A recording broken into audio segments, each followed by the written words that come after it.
Deutsche Bank online banking login, how to sign in into your Deutsche Bank. So you could either do this in your preferred browsers, but it's much better to do it in the app as well. So in your Play Store or App Store, just go ahead and search for your Deutsche Bank.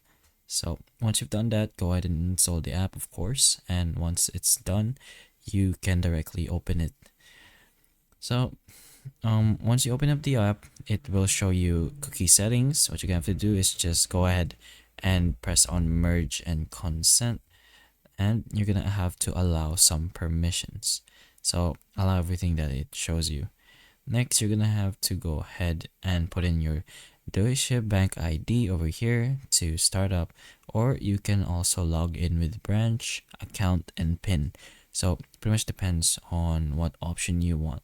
So if you choose with the second option, go ahead and put in your branch over here, put in your account details, and your sub account if it lets you. Once you go ahead and put in the details, you should be able to log in inside your Deutsche Bank. But hopefully the information of this video can help you, and if it can, please like and subscribe for more videos like this, and that's all.